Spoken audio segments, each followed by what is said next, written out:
For the long weekend. And this Labor Day doesn't just mark the unofficial end of summer. After the three-day weekend, about 1 million workers will be required to head back to the office. A number of companies across the country are implementing return-to-work mandates for employees who are still at home. Joining us now, former editor-in-chief of USA Today, Joanne Littman. Her latest op-ed is titled, Labor Day return to office mandates yearn for normal, but the pre-COVID workplace is gone. Joanne, let's read a little bit from your story. Quote, if you were to invent our workplace from scratch today, she writes, there is no way it would look anything like 5 days a week in the office full time, a cadence that was outdated even before the pandemic began. As someone who has managed teams for decades, I empathize with employers who want people back on the premises. Being together is essential to mentoring, collaboration, sharing a common culture, and the serendipitous hallway conversations that spark new ideas. But employees are pushing back for good reason. It isn't just the undeniable appeal of working in sweatpants, walking the dog, or doing laundry between Zoom calls. Research has found employees are more productive at home, that eliminating the commute adds hours to their days, and that back-to-office mandates seem arbitrary, suggesting employers don't trust them. Joanne, it's a fascinating piece. It's one that is gripping employers. This problem is gripping employers throughout the nation. Big cities are trying to adapt to office buildings that are sitting empty. So if a 5-day-a-week work week isn't the answer, what is?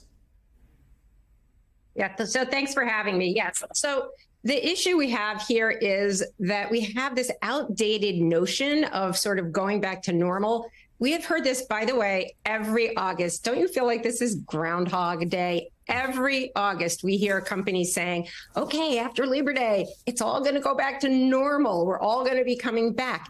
And it never works. There's a reason it never works, and that's because it is outdated, it's outmoded. We learned during COVID, during the pandemic shutdown, that there are other ways of working. And as you mentioned, you read from my piece, I really do believe you need to be on the office and the premises sometimes, certainly for reasons of culture and mentoring, brainstorming. Zoom, we know, is a terrible way to spark creativity. It's a creativity killer. But what we have found is that these alternates, some version of hybrid remote, has been extremely effective. I do want to point out, though, there is no one size fits all, but we are seeing companies that are using a variety of different methods that have been highly effective. And I can mention a few, but the one that I want to mention first and foremost is this 4 days a week in the office. There's been a huge amount of research on this one. So we do know that this has been done in the UK. Iceland was the first to test this. There's been a global survey. And in every case, they found that productivity remained the same or increased. Employee stress levels went down, mental health improved. And so all around, it was a win-win for the employer and the employee. But there are different methods that are going to work for different organizations and even different departments within different organizations. The key is we've got to get out of this very, very rigid mentality. And by the way, we're seeing the rigid mentality is not working. I mean, one of the most rigid of all is Goldman Sachs, which has been insisting 5 days a week. They did away with summer Fridays even. And if their most recent quarter, their earnings declined something like 58%. So there is evidence that this hybrid way is a better, smarter way going forward. And Jen, to be clear, not every industry has the same requirements. Certain companies, certain types of business require different things. But there's no question that it seems like the people that I talk to each and every day, I mean, there's an appeal to at least having a day or two or more from home. Yeah, I mean, I love being. I mean, I love coming here because you get because you get to have colleagues and you learn a lot from that interactions. But not having to spend your entire weekend doing laundry because you're able to be home 1 or 2 days a week and do it then is pretty appealing too. Joanne, is there any place in the U.S. that's using the 4-day-a-week model or using it successfully? Well, there's a number of places that are using 4 days a week. There are some companies now that are saying come in 3 days a week, 2 days a week. And you know, I think we're still feeling our way. There's a couple of other really interesting experiments.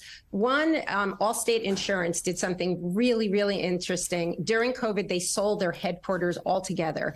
And they polled employees, those who had the ability to perhaps work remotely, and they polled them on what was their preference. 95% of them wanted to work remotely. And at this point, something like 82%, over 80% of their 57,000 employees work remotely. And I spoke with Tom Wilson, the CEO, about this, and he said, look, we're experimenting. We're going to see how it goes. But right now, it's not only is it working, but it has allowed the company with their new hires to bring in, as he said, 30% more into diverse candidates. And this is another really important point I want to make, which is that when we look at these more remote, more flexible workplaces, it is so much better for women, for people of color, parents of young children. There was a study, LinkedIn looked at its own place, its own people, and found that that when you put out an employment, if you're asking for employees, for applicants for a remote job, you get far more women and people of color who are applying for those jobs. So it actually helps you with diversifying the workforce, and it gives you access to a larger workforce, which is really key. Such a fascinating conversation, and one that's not going away anytime soon. Former editor-in-chief of USA Today, Joanne Littman, thank you very much. Her latest book is titled Next: The Power of Reinvention in Life and Work. Thanks for joining us this morning. Still